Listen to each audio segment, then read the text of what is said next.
Okay, we should be live. Sorry for technical issues, but we are here.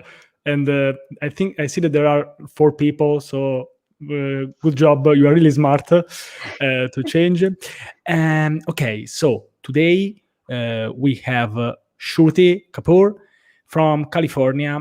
We will talk about her journey in social media and as a content creator. I've just discovered that she has a YouTube channel, still kind of small, but that will grow. I've seen her streaming on Twitch, and also she is pretty active on Twitter. I love her style, her sense of humor. She's a software engineer at PayPal. I was almost forgetting this to say this. Sorry. She's a software engineer at PayPal. So Shruti, welcome. And there is a chance for me to come to California in a couple of weeks, 3 or 4 weeks. So in that case, I would love to meet you, and maybe we'll create something really live in real person. So so thank you so much, and it's really a pleasure for me to meet you after, I think we have been connected since almost 1 year, something like that, or maybe months. But it's always a little bit different when you talk to someone in the, just let me okay. Sorry, but I had to check the microphone because when I jump on StreamYard, sometimes I have the wrong microphone, so I had to check that. Sorry for that. So Shruti, how are you? Can you introduce yourself a little bit more? Now we have half an hour. We can answer 2 questions. And welcome. Yeah, it's really an honor for me to have you here. Yeah, thank you so much for having me, Francesco. I know we've been talking about doing this for a long time, and I'm so glad that this has been finally happening. Long time.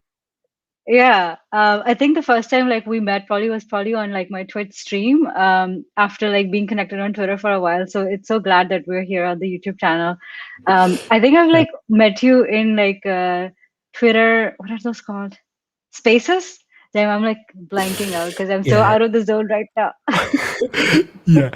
I'm kind of addicted to Twitter Space, and by the way, a little bit self-promotion. I think that tomorrow I'll co-host a Twitter Space with the Docker official channel. It has 500,000 of followers. So they asked me to co-host that because maybe they've seen that I've created too many.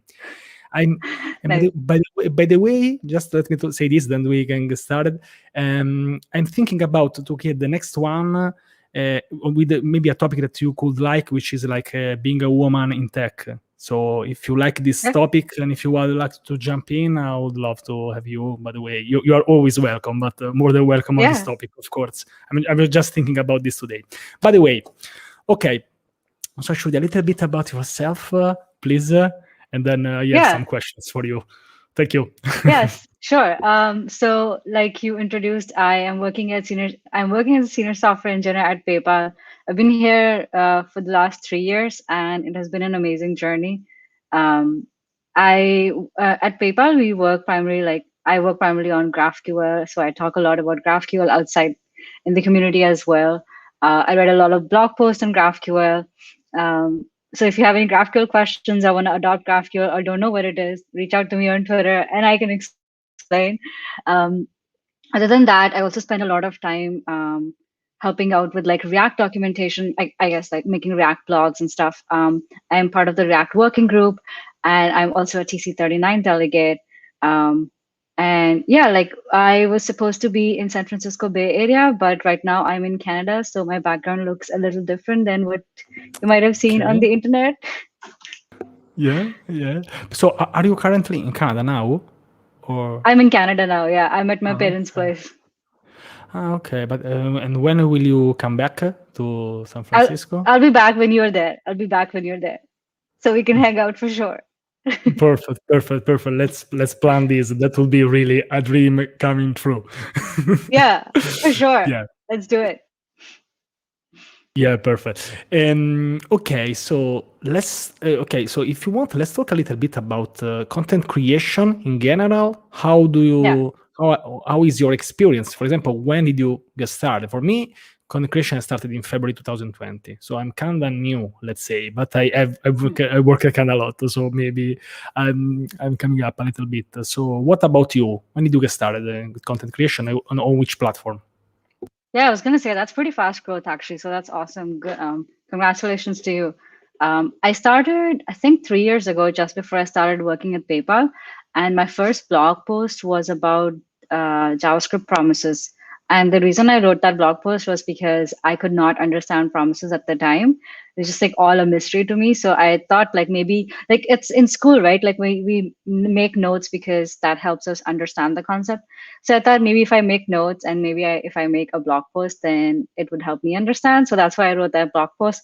And after writing it, I felt a lot better about promises. So I understood promises a lot better. And so I was like, this is really cool. Like this helps me a lot in understanding. So maybe this will help somebody else as well. So I went ahead and published it. And that's how I kind of got started with content creation. So that led to like other opportunities, like speaking at conferences, which led to more side projects, which led to, like now helping out with like React and GraphQL and that kind of stuff now. Nice, nice. So, you were saying that you also attended some conferences. I don't know how many, but for example, when did you sorry, when did you attend your first conference? Do you remember that? Yeah, so I attended my first conference when I was when I hadn't started PayPal. I was there as an attendee, and then I think I think it was an OAuth conference by Okta. So it was like an Okta conference, and then I went into the conference and I was like, "This is really fun. Like I like when people are like getting up on the stage and like sharing about topics." But I was always really nervous about like speaking at a conference. So, and then I think I remember Ben, I forget his last name, Ben's speech, and he was talking about upcoming features in, I think, either React or JavaScript. And I was like, this is cool. Like, I found this really helpful, and this is something that I can talk about as well. So I was like, you know what, maybe I should give a shot at speaking as well. Then I spoke Nice. at one of the meetups locally in Bay Area. And from there, I spoke at another conference. So then it kind of snowballed into like one conference giving more opportunities to other conferences. And that's how I kind of got started speaking at conferences. Yeah, for example, I have almost zero experience in speaking in real life in conferences because I started to being active during the COVID and during the pandemic. So I made some conferences online, one with Danny Thompson, one with, I've spoken at the Google Developer Group Memphis, but from Rome. So as a webinar. Oh, wow. So, Wow. Yeah, like in-person conferences are so fun. I miss it so much since the pandemic started.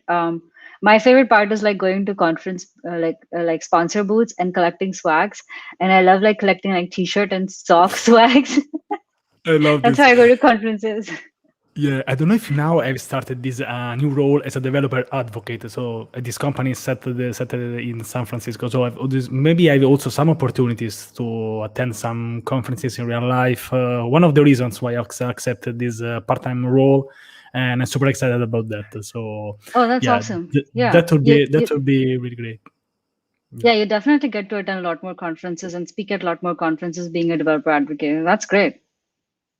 Perfect. I was just asking if the audio is okay. I see some people here. Let me greet them. Pankaj, Farhia, Mohammed, Mod, Sad Mirza. Perfect. Okay, so the audio, at least the audio is okay because we had to switch the event. But okay, now I'm kind of used. I think that if this would have happened like 6 months ago, I would just panicked totally. Instead of just So stay you're a pro calm. now. Okay, let's create another event, and that's it. People will understand because we know the developers are smart. They are super smart in switching the stuff. Having a lot of tabs open is not a problem to have a new tab for us. Yeah, you're a pro. You got this. Yeah. Perfect. So I think I've seen part of your Twitch stream while I was walking, because I like to walk in the morning or maybe also basically during all day long. But I've seen that you are on Twitch. So I have a lot of questions about this because I'm still not on Twitch because I know myself that I like just to create content without doing any banner, any branding. So I just start with whatever I have. I still have a YouTube banner with just a profile picture of me of me near the seaside, which has nothing to do with development. Maybe I have just a MacBook Pro in my hand, but that was off just to take a picture. And so, how is your Twitch experience? Do you like that? Do you like to connect this to YouTube? Because I think that could be a powerful, social media. So please tell me your experience on that. Yeah. So the Twitch stream, actually, let me just share the link as well for anybody who's interested. I'll share it in the. Perfect. I don't know if I have to share that or you can actually. I don't have access to comment, but I'll share it in our private chat.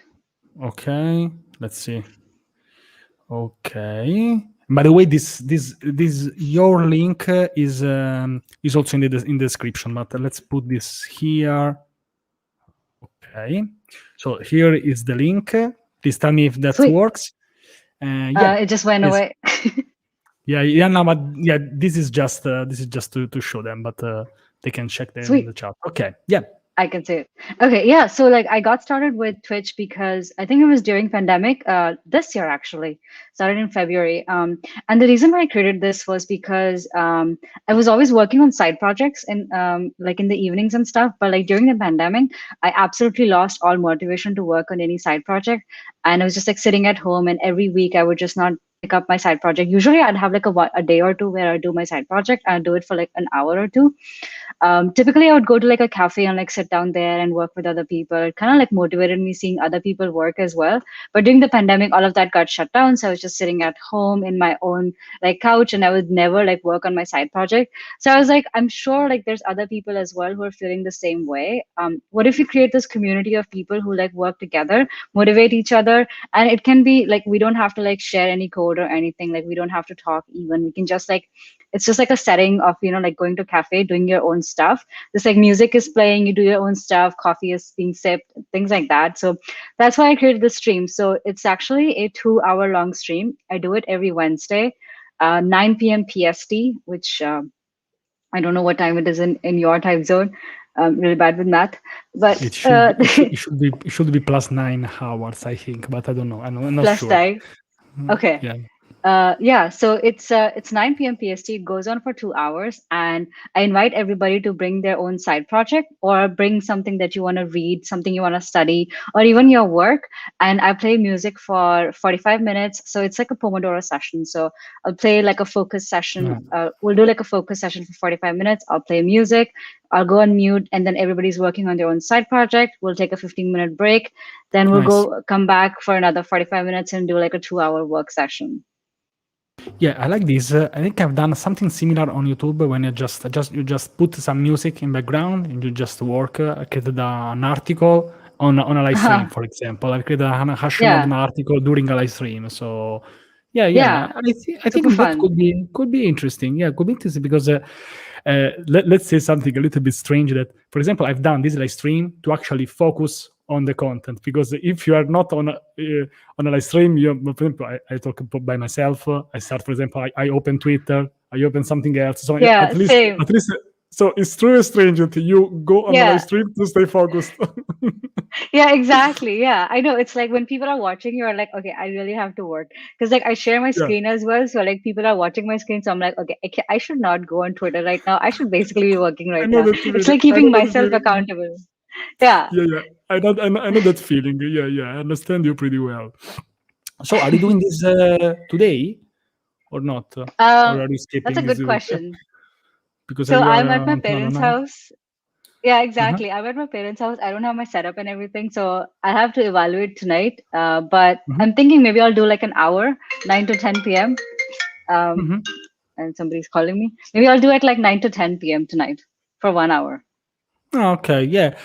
For example, we can talk, if you want, about scheduling your content, because I'm really bad at scheduling my content. Maybe I create a lot of content, but now I'm trying to do, for example, a Twitter Space on Tuesday, a YouTube Shorts on Thursday, on Instagram live stream on Sunday, and this is helping me because once you reach that day, for example, also what you are doing, that you're doing is on Wednesday.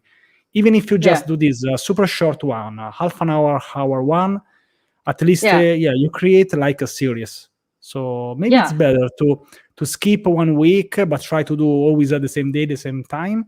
For example, Yeah. for me, for interviews, it's kind of hard because I prefer maybe to do them on live stream.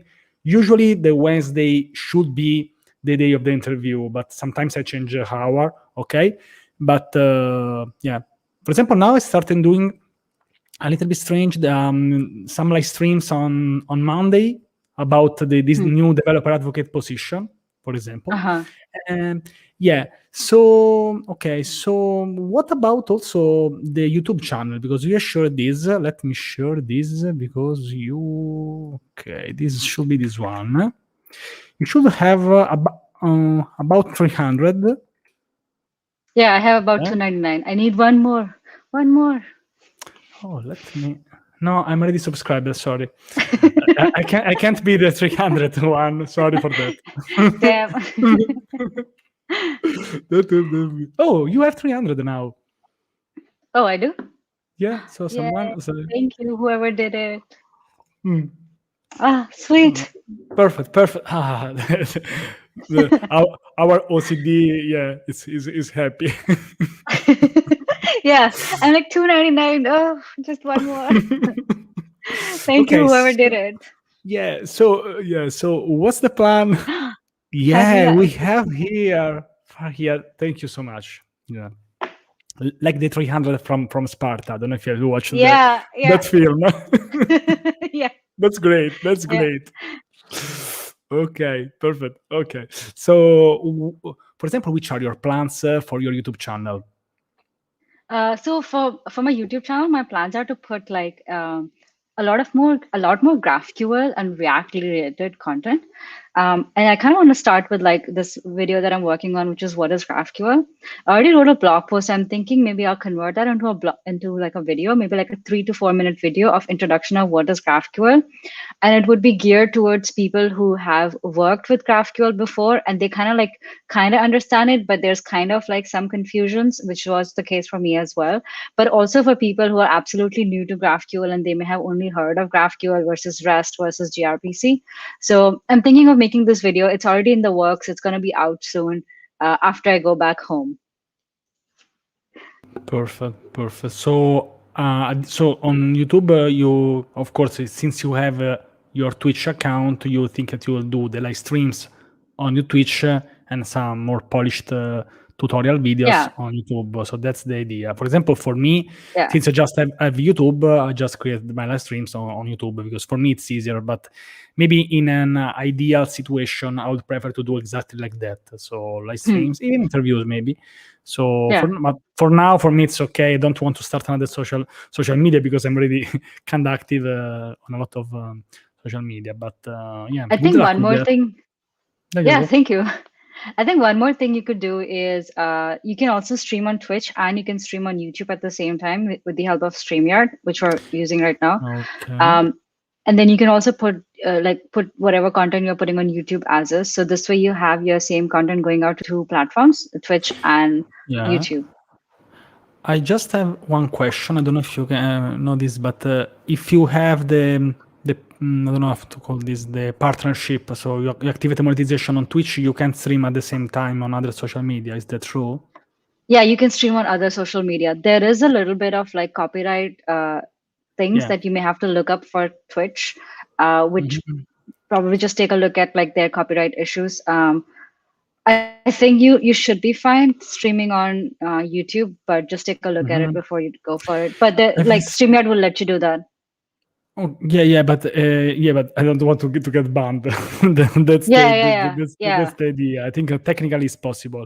For example, I also seen, I don't know if you ever done, for example, I've seen people like streaming also on LinkedIn while on YouTube. For me, for now, this is okay, but probably in the future I'll make some experiments, for example. Yeah, I think YouTube is pretty good and has a wide audience. So just by itself, it's a great platform to be on. Yeah, I'm kind of happy. I started on YouTube less than 1 year ago. I've published 190 videos, so that's awesome. It's been kind of active. Yeah, more than 100 are interviews, but I like them. I like them a lot. This was awesome. not planned. This was not planned, to be honest, but it's really a great way for me to connect with other people, awesome people like you, for example. Because I think that Thank you. I think that we have been on some Twitter Spaces. I don't know. Yeah, Also, we yeah, some of have. my Twitter space. Yeah, yeah. But Yeah. this is a little bit different. But I was really looking forward for this. To be Yeah, honest. me too. Yeah. Yeah, perfect. Okay, Shruti, can we talk a little bit about your experience on social media, Twitter, for example? Mhm. Because I like your sense of humor, your approach, your yeah. When I see some of your messages, I always read that because I don't know. Yeah, I like your approach on Twitter, which maybe is super relaxed. You try to joke. Yeah, let's say that I had like an account when I did also some memes or something like that. Then probably for about 1 year, I pretended to be serious, so maybe I faked that, and but now I'm more relaxed. Maybe since I've now also quit my full time job, maybe I'm also more relaxed. So it's always me, but now I can interact, jokes, some gifs, something like that. So, what's your experience with Twitter? Yeah, for me, Twitter kind of started off as a place of just like sharing dev jokes. And so that's always what I think of it. I think like the blog posting and like sharing like legit content came later. For me, it was just like a place where I would send out like nerdy jokes, and maybe people would like it, maybe people did like it, but I loved like sharing it with the world, and slowly it gained following. So I don't know if you're aware, but I have a big GitHub repository of all dev jokes No, on my now GitHub. it's my I, fault, and I'll fix this as soon as possible. it's okay. I'll share the link here as well. So Absolutely. yeah, We'll put so this also in the description if you want. so you know how like we have Hacktoberfest, right? Where like people work on open source projects. So I made this repo on open source projects, and I was like, guys, if you want to get Hacktoberfest awards, you can go and create dev jokes. So it's just like a way for me to like create fun I content, think fun perfect. jokes. I think that we should like create something like Dev Jokes as a service, something like that. Yeah. Actually, there's a GraphQL API for it as well. Oh, amazing. And yeah, I've used this in so many different side projects. But yeah, like for me, Twitter is kind of the place where I like like share the fun side of being a developer. So, like tech nerdy jokes, but also like it's a place where I can help educate other people as well on things that I am comfortable with. So like GraphQL and React and things like that. So yeah, so I always think of Twitter as like a place. I know the Twitter gets a lot of like bad rap, like the tech Twitter gets a lot of bad rap for like people who are very negative. Um, for me, if I ever like, encounter people who are being negative, I use the block button or the mute button. Um, but We yeah, like all, I feel like yeah, we all have our strategies. We should not stress exactly. on social media, and I also say that if you mute or unfollow or block someone on social media, it doesn't mean that you want them dead. You just don't, Yeah, don't want to see what they do, yeah, or maybe you don't like how they interact with you. Some people is aggressive. yeah, Some people have, I don't know. So yeah, yeah, it's we don't have to like each other. Otherwise, it would be kind of boring, I think. So yeah, yeah, the golden rule is never to take it personally. I have some people who just exactly. muted or blocked me without any apparent reason, but that's okay. We have a question from Faria. I don't know if I pronounced that well. How do you avoid burnout when you work in tech while also coding on side projects, creating content during your free time? This is a good question. That's a great question. I think it's really hard, right? Like especially when you're working on a full-time job where what you're doing at work is not the same as what you're working on your side project, then you're actually really doing like two Mm. jobs. Um, I think at those times, like I've had those times as well. It started in February this year, actually, which is when I started the Twitch stream. But like for me, it's really important that I kind of like segregate what I'm doing. So if I'm working on my full-time side project, like on my full-time work, and that has a strict deadline coming up, or that's quite heavy, then I kind of take some break from Twitter space or like creating content and that kind of stuff because like my full-time job needs more time, right? So I'll probably not create content that month or that week or however long that takes, however commitment it takes. But during like regularly for the coming months, what I'll also do is I'll try to schedule my content. So because I work on a full-time job and I do this on the side, I cannot create content every week, every day, things like that, right? Like so I'll try to adjust my schedule according to my commitments. So for me, I do like 2 pieces of content a month, and that could be like a video and a blog or 2 blogs or whatever. And so what I would recommend is like thinking about your major commitments. Like it could be your family, it could be your Of full-time course. work, whatever. And then think of like what you want to create. And so try to like schedule that within your time frame. Don't overdo it, because then you're going to burn out. So maybe like do it, maybe start small, maybe start with like one content per month. And then if you feel like you can do more, then start with 1 or 2 or 3 and 4.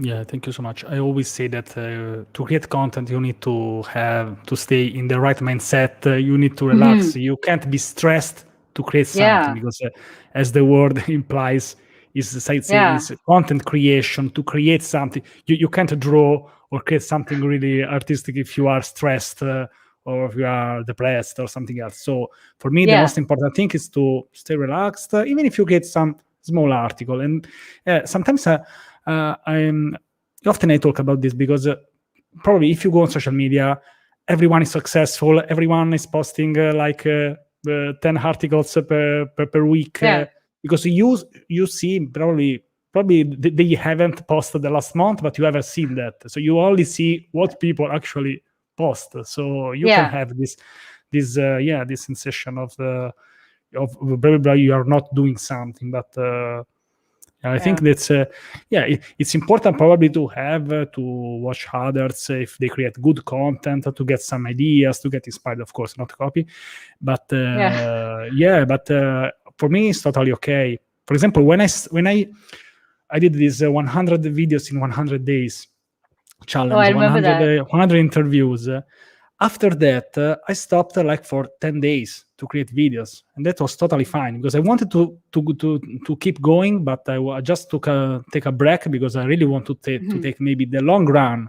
When you create content, you just need to focus on 1 week, because if you can, as you said, Farhia, if you get burned out, you need 2 months to come back, you're doing something wrong. This is my opinion. It's better to maybe for sure.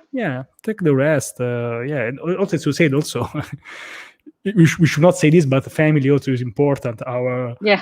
Everything. No, sometimes, because you can't take time out of your family, out of your friends, just to create an article. Probably read like 10 people, and probably one will also say that they don't like that. So we should always you should always go on priorities. Kishore, Francesco, I look similar to Djokovic. Thank you so much. This is the first time that I get this, but I'll check this. I'll try to get him in the interviews, so we are twins. So, and by the way, if you have any questions, please drop this in the chat. I try to do these kind of events on live stream, first of all, because I don't want to edit, sorry. But the second reason is that so people can jump. I have my reasons. So because some people can come and ask their questions. So these are the 2 main reasons. For example, do you edit your videos? Because if you stream on Twitch, now you are editing on YouTube, because, for example, editing is super it's a bit time consuming. I have this problem. Like, I cannot put out unedited content. I'm just like, but it doesn't reflect my best work. So I'm like spending so much time editing my content, especially even the Twitch stream. So I have like added 2 Twitch streams on YouTube. And so what I'll do is like, I'll do minor edits. I won't do like major edits. So I'll scrub out the part in the beginning where there's like silence, and then I'll scrub out add some like tones, so that people know when the bell has struck for 45 minutes and break, and 45 minutes and break. So I'll do like minor edits, but I don't know. I have this problem. I cannot put content out there without editing. I even edit my Instagram post. Like, that's how OCD I am. Yeah, but I don't think that's a bad thing. But I think that maybe I know what you're talking about, because I think that once you reach some level of quality, you don't want to lower that. For example, I can Yeah. say that I started this kind of interviews in a super bad way with the integrated MacBook Pro webcam. This microphone was like 50 centimeters from me, which is super bad. I was sitting like that. Slowly, I'm trying to improve. So I don't know if I can do this. Sometimes I forget. I still take the wrong microphone. But what you see, for example, is the result of hundreds of video calls. Yeah. So I'm trying to improve. I don't want to come back. So probably this is what you're doing. Maybe you started to edit that, and maybe you didn't have to start because now you don't want to just post something without editing. So probably that's Yeah. the reason. Yeah. So you're also on Instagram. I don't know if I'm following you, but now I'll fix all of them and we'll put some links in the description. Don't It's okay. worry. Instagram is non-dev at all. I don't put Yeah. dev things at all there. Yeah. For example, I started using. Yeah. If you want to talk just 5 minutes about Instagram, I started to be more active on Instagram lately. I do this kind of super relaxed live streams on Sunday or what I've done, and it's more personal. So, for example, if I go out, if I go hiking, or I do something not related to coding, because developers, they don't code 24/7. This is Yeah. a secret revealed. But yeah, so that would be nice. That would be nice to be connected there. Yeah, That's a good idea. Yeah. Yeah. I have one question. I don't know if you can answer to this because do you know that I like Docker? Probably you know this if you follow me in some ways. You said it like 3 times. Yeah, but I don't know if you know this because I don't know which role you have in PayPal. But for example, I usually do this example that PayPal has been one of the first companies which used Docker. Really, I think 5 years ago, something like that. So I don't know if you still know this, or if you know something related to that, or it's transparent for you. But I just wanted to make the compliments on who is there, for example. I don't know. Okay. I'll pass it on. I'll pass it on. Yeah, I'm kind of disconnected from the DevOps team who takes care of Docker images. Okay. But yeah, I'll pass on the compliment. Yeah. I usually make this example when I also start to talk about some story of Docker. I usually mention PayPal. So I just want to say this because you're working there. Yeah. Perfect. Shruti, I'm looking forward really. If we can meet in real life, we will make a selfie. We'll post this on Instagram. Yeah. We'll do some content for sure. Yeah, that would be great. Shruti, would love to take some suggestions from you for a JavaScript dev just moving to React as a new role, new job. Thanks in advance. So suggestions. I think something in general. I think. Yeah. You have something. Thank you. So Kishore, the first thing I would recommend is checking out React's documentation. It's really good, geared towards beginners as well, especially for people moving from JavaScript. That's a good resource of starting out. Then I would recommend building a project, and the simplest project that you can build is like fetching an API, displaying the content on the page, and maybe using some CSS to stylize the content as well, because that's typically what you would do in a React component. Once you've done that, I would suggest adding state to React. So that will help you. So maybe add a component on one page, then add another component on another page, and share state between those two components. And that will kind of cover you the basic grounds of like what an app typically would look like. From there, if you want to learn more in detail, I would recommend doing courses. So there's tons of courses on Udemy and Coursera and React. And Egghead.io, so I'd recommend doing that. But yeah, like starting with the documentation on React's official page, react.org, and then trying to fetch an API, and then using that content on the page, using CSS there, and then adding state to your components. Yeah, perfect. I think that also one thing that maybe I don't know if they are obvious or not, but if you follow tutorial, you should always build a project yourself. Try to change something. Don't just watch the video like if it were like a Netflix series. Sometimes it could be even more interesting, but it depends. Yeah. You should end up this tutorial course, you should get out something out of that. But of Yeah. course, and of course, Make your side project with it. yeah, there are so many good teachers. Of course, if you want to create content on that, yeah, one more is always better. Is always better. And I think Yeah. it's good. I think it's good to have different resources on the same topics, because I think everyone we have our style to explain something. So Yeah. yeah. So I think Absolutely. I don't know. So if you are planning to do something related to React, for example, on YouTube, or still not, more GraphQL? I'm going to start with GraphQL because I have that video coming up, but I also want to make like video on React 18's new features. And I'll put that on YouTube as well once that comes out. I do have to say, like, making a YouTube video is a lot more like um, overwhelming than making a Twitch stream. Maybe just because like I'm not used to making YouTube videos, but yeah, the whole editing process. I know because, for example, I started to create some Docker series from this Tiny Stacks, this new company that I'm working for.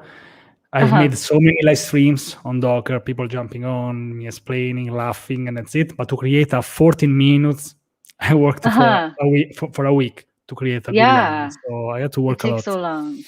Yeah. It's, sometimes it's hard even to see all the results. Hey, Jai.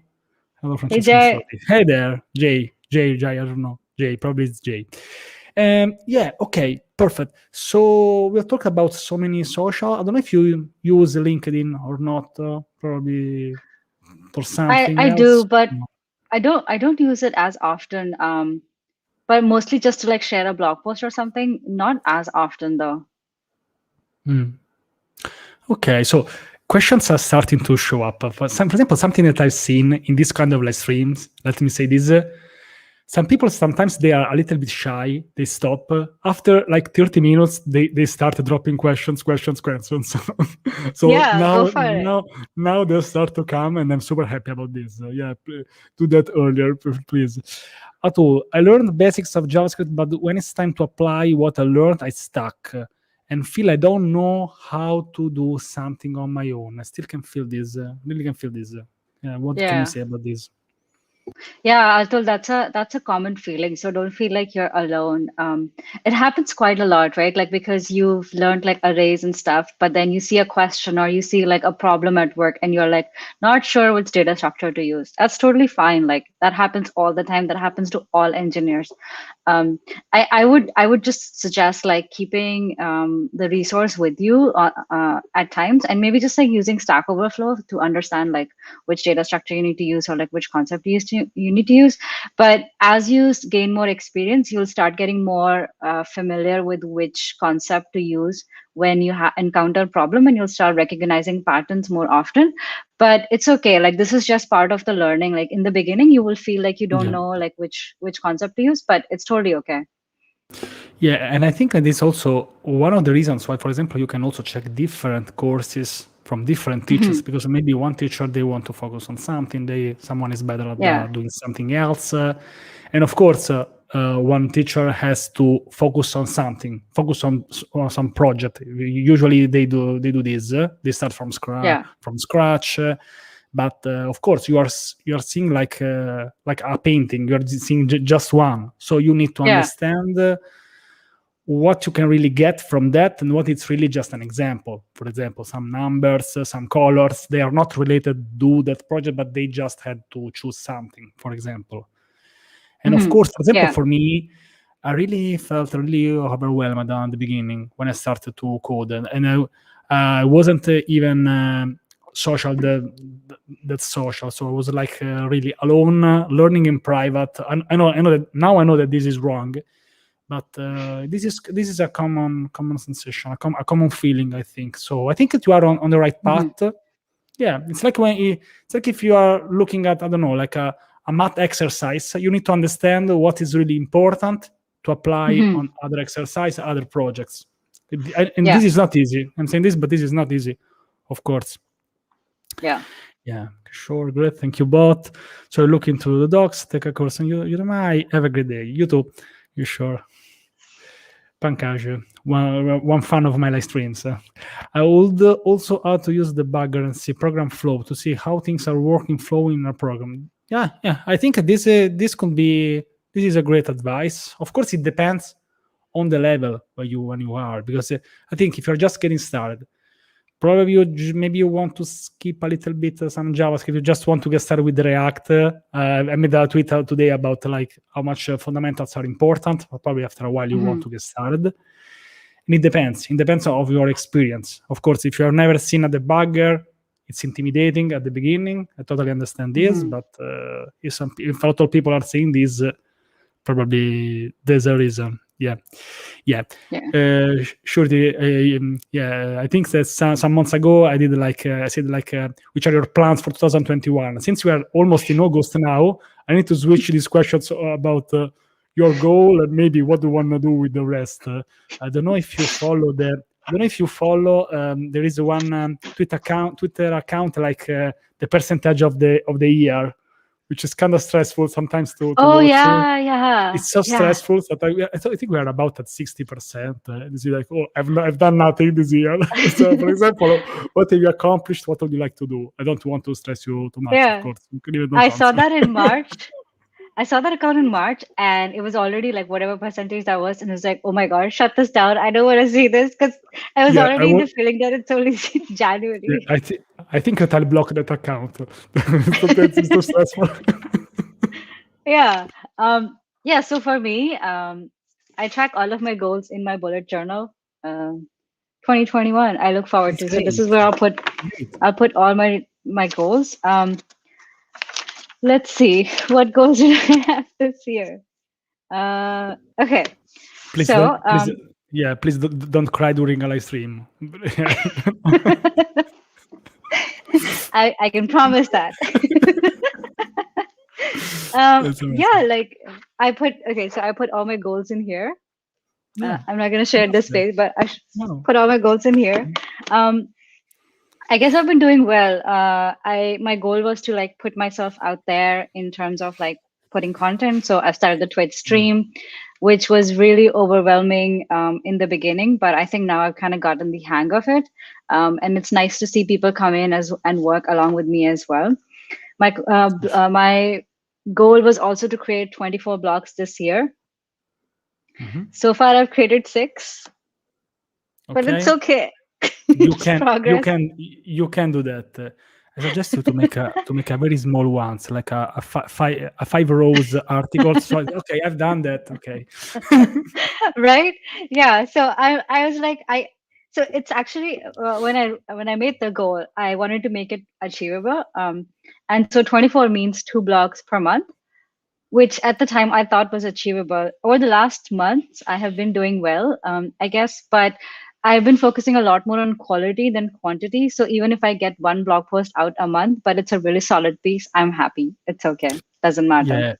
Yeah. Maybe you should write about the words. Maybe I want to write 100 words or something like that. Because because if you go number of articles, I don't know, but I think that's true.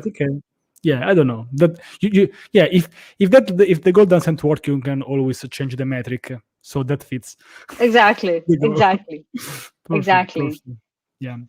So I usually do this exercise in the beginning of the year, and in July, towards the midway point, I'll set up goals and evaluate them towards the mid-year to make sure that I'm still on them, and if some of them needs to be deleted or some of them needs to be added. But I would totally recommend people do this. If you don't have a journaling habit set up, this is a good habit. Yeah, I think that the secret. Yeah, there are people suggesting some maths, some statistics. 24 blogs of 1,000 words equals 12 blogs of 2,000 words. They are trying to help you. Yeah. She's doing this. Yeah. How do you find blog topics to write about? This is interesting. That's a good question. Do you want to answer this first, Francesco? No, you go first. You are the guest. Yeah. But I can answer too if they want. So for me, it depends. If you're just starting out, I would recommend picking a content that you either want to learn or that you're really passionate about. So for me, like I started out with something that I wanted to learn, and so that happened to be promises or like a JavaScript concept. Now I have a thing that I'm really passionate about, which is like React and GraphQL and the integration of the two and being and like adopting GraphQL in enterprises. Nice. So in the beginning of the year, I'll usually like, or like whenever I want to start writing blogs, I'll usually like pick a theme, and then as I progress towards the year and as ideas come, I'll like put them down in bubbles. So in this big React and GraphQL theme, I want to talk about like converting from like adopting GraphQL in a React app, or like converting a React class component into a use state, or like a React hooks component. So there's like these big themes, but within that you can start kind of like filtering it down into some smaller articles or smaller bubbles that you want to write about.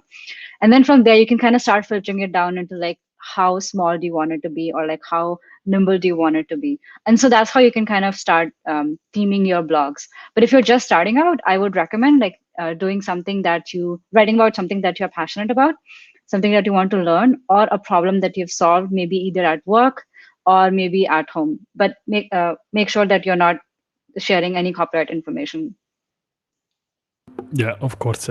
And I also think that I get this question, for example, so many times that now I think that I'll do this to you, but like, should I create a post if there are already a lot of blog posts about the same topic? So should I write that or not? So because I know that, so I got this question so many times that now I want to take revenge and take this question to you. Yeah.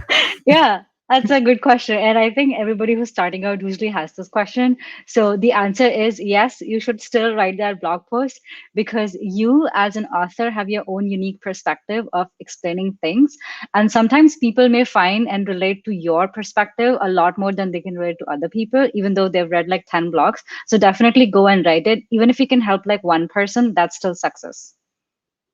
Yeah, we have an Italian gesture for this, which is this one, which is perfect. Perfect. This is the Italian gesture for perfect. Oh, this? Yeah. Oh, Yeah, cool. this is You know what perfect. this means in like Indian? This means zip it up. Okay. So that's something different. Yeah.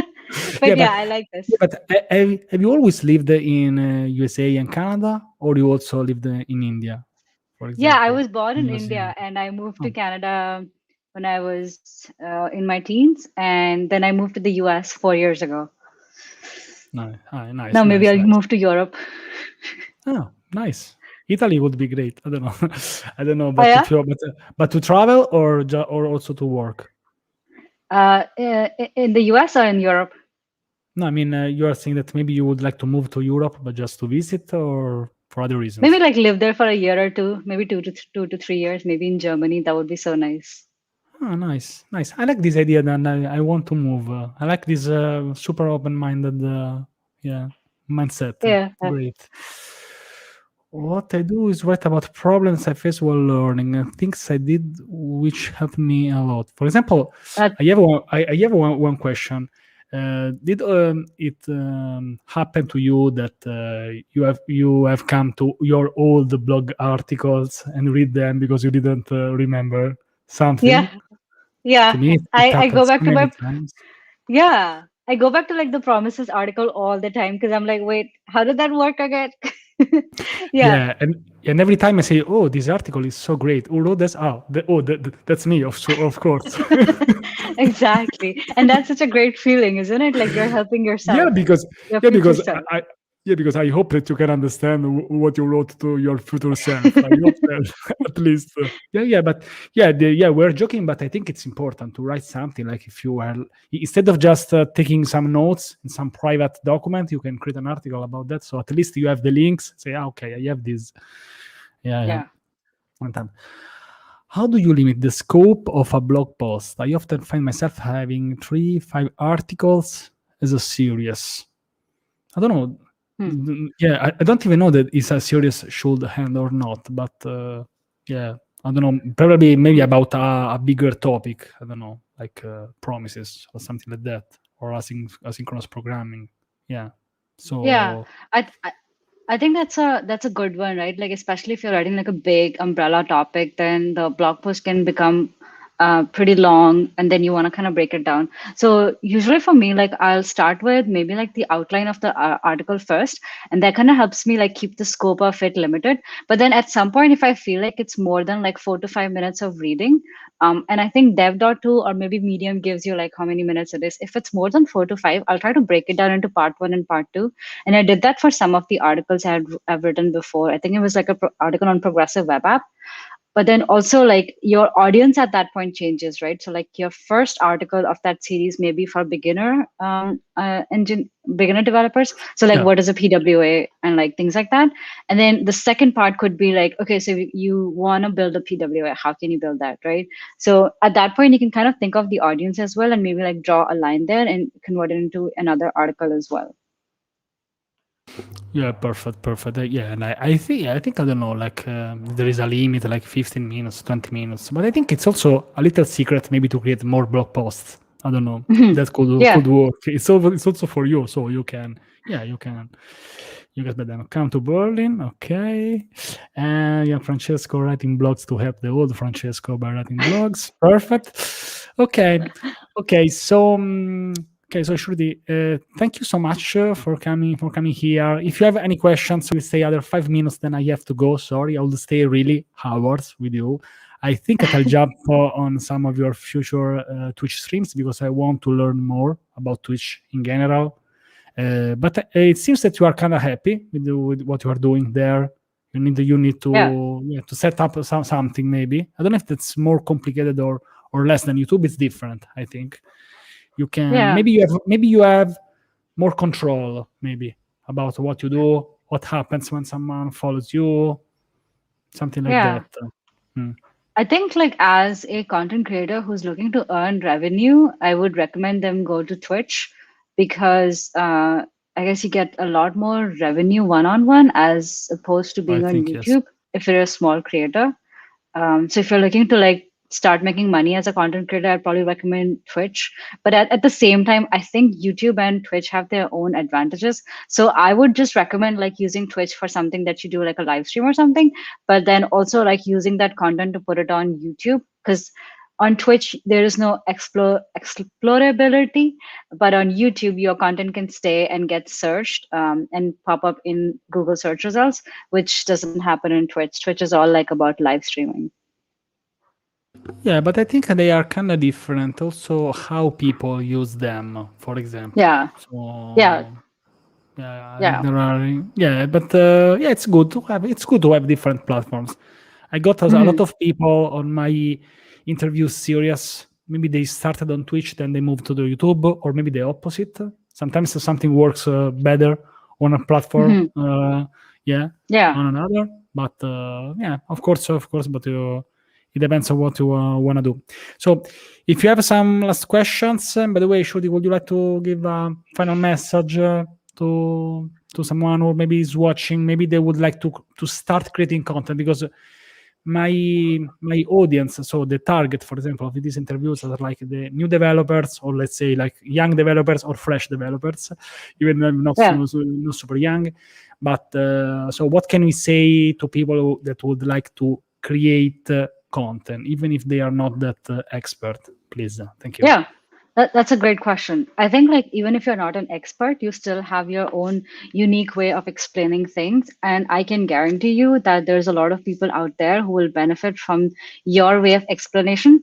So I would say put that content out there. Don't hold yourself back and start with like a small topic. So you don't have to write like 1,000 words blog post. Start with a small one, like a 1 minute reading blog post or like a 2 minute one, and then maybe start with something that you have solved recently at work. So for example, I don't know, like you did not know array but you learned array, so you can talk about that. Or you like migrated from, I don't know, redux to react, redux to, I don't know, like react hooks, so you can talk about that.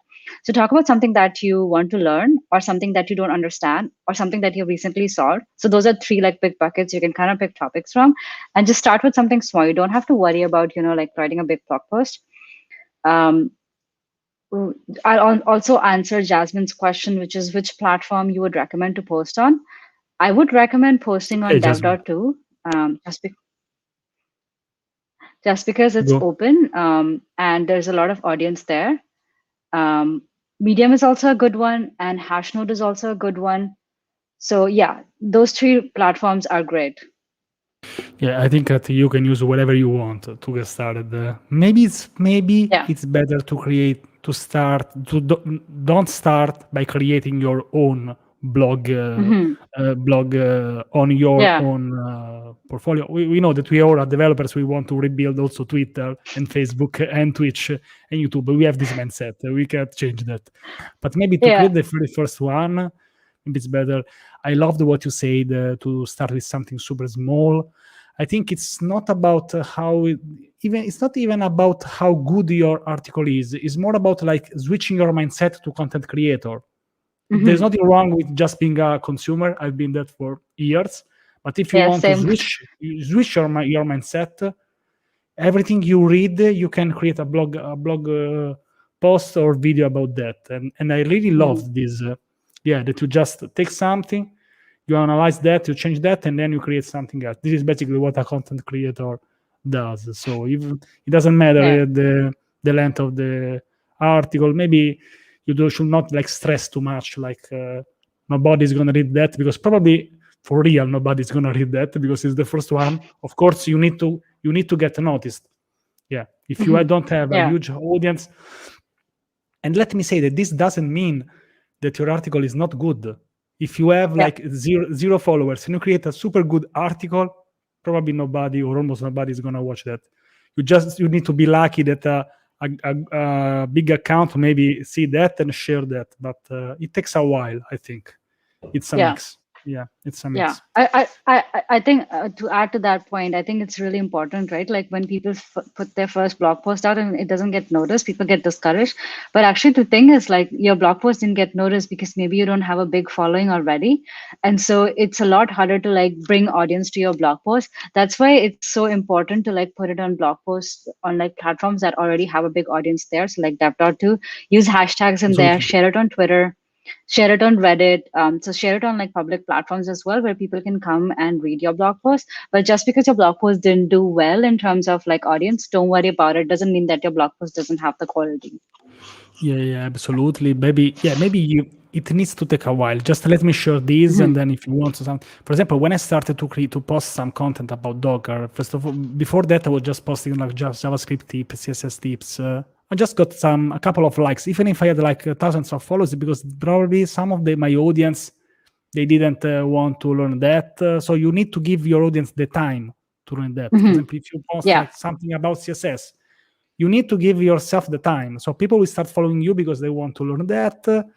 You take some Yeah. followers. You just need to give time, and after a while, if you create a series, for example, of all content also connected by each other, if you can create different series, after a while, some Yeah. people will start following you because they are interested in what you write. Yeah, yeah, Yep. yeah, Absolutely. you, It takes yeah. You it can, takes time, but you'll get there. yeah, yeah. Perfect, perfect. Hey, Jasmine. Yeah, yeah, we've been connected. I think yesterday we did have a very great Twitter space yesterday. So, Shruti, I'm sad. I'm sad because I need to close this because I have an important call now. But please, let's keep in touch.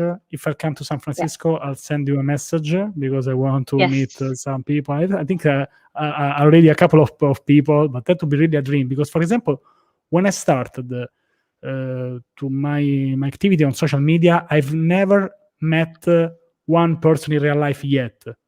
Even in Italy, nobody. So I'm still in my house, and that's it. Even not in Italy or Rome. So you could be the very first ones. I've never met someone who I met on That'd be Twitter awesome. in real life. So yeah, let's see. Yeah. Perfect, Yeah. perfect, perfect. Definitely let me know. We'll definitely hang out. That'd be awesome. That would be really really great. So we can make a lot of dead jokes, dev jokes, or why not both? Yeah. Perfect, Exactly. perfect. Okay, we are done for today. Bye everyone. Thanks for joining. Of course. Bye bye. Bye bye.